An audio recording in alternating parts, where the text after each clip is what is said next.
Hey, what's up everyone? Today I want to take a look so far at Sea of Thieves Season 1.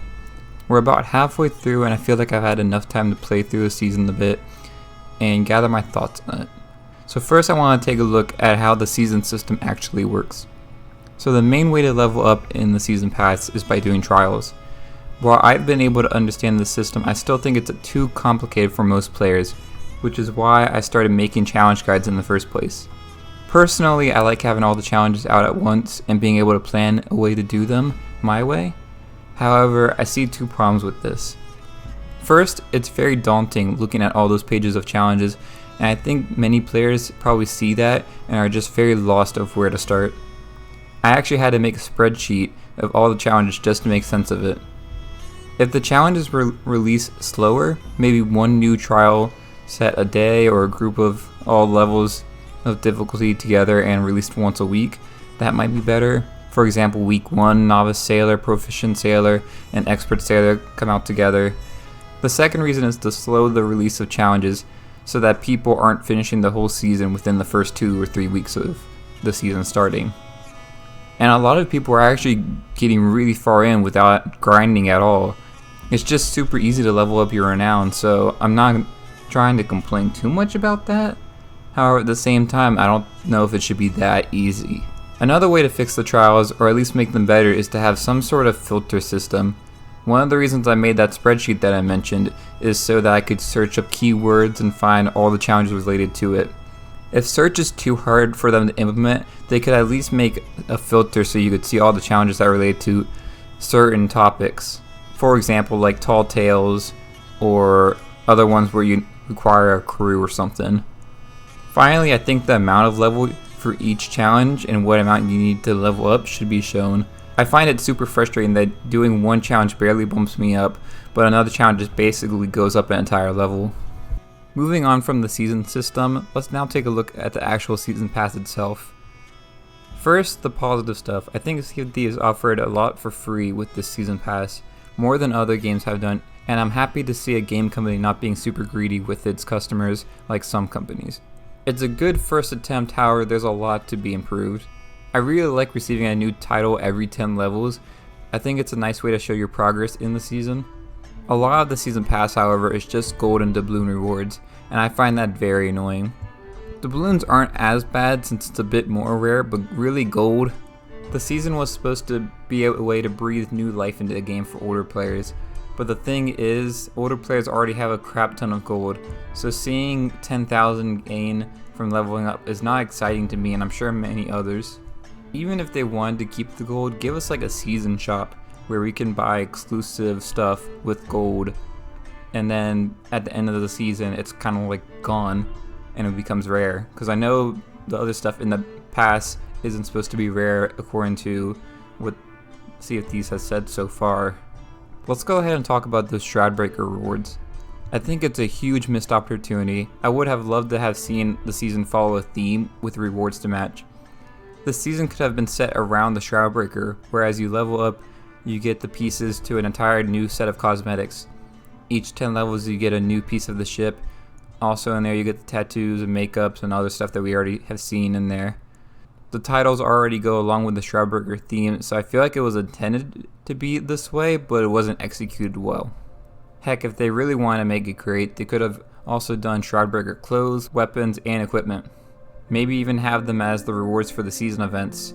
Say first month, an event to go with the Shroudbreaker clothes, next month the weapons, last month the equipment. Then it would make the whole season, even the events, all kind of fit the same theme, which is what I would love to see. This would make it so there's also more to unlock after the season pass, so if you finish all 100 levels within the first couple weeks, you still have more stuff to unlock that's associated with the season pass.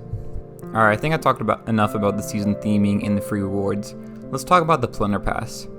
I tried being lenient with the free pass, but the Plunder Pass has no excuse. This was very disappointing to see. Only 11 items for roughly 10 bucks is kind of ridiculous compared to other games.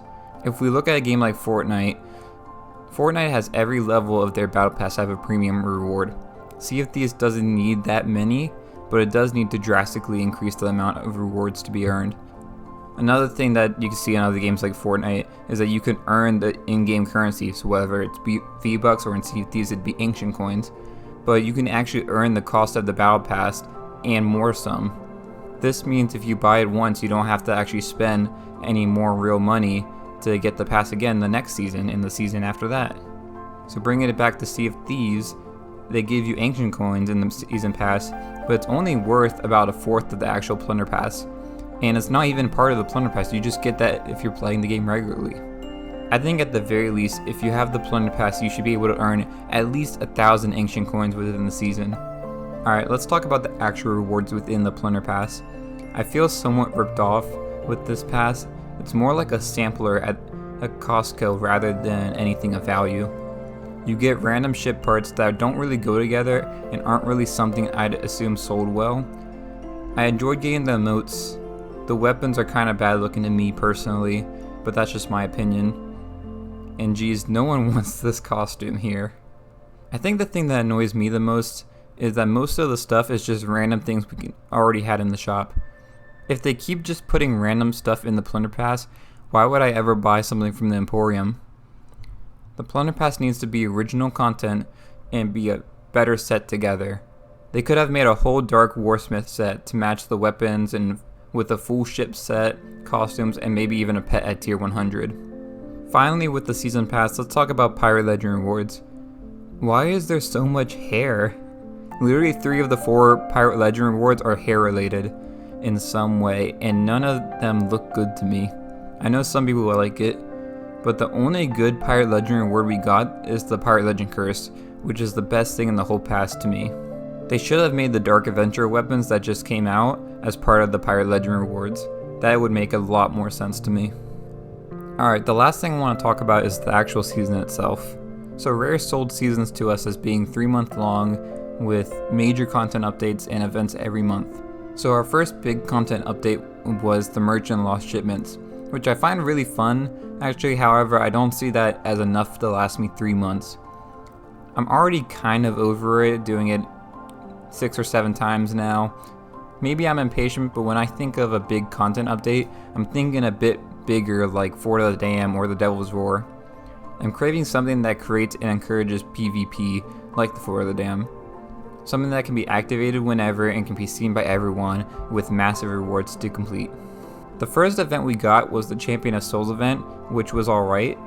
The rewards were pretty nice and I enjoyed the flexibility of completing the event.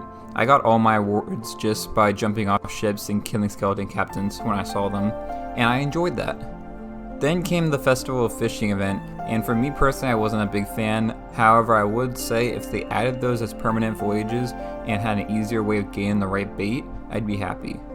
I think we may see more with this in the future, but I'll save that for a future video, so comment down below what you thought about the Festival of Fishing event. I'd love to hear.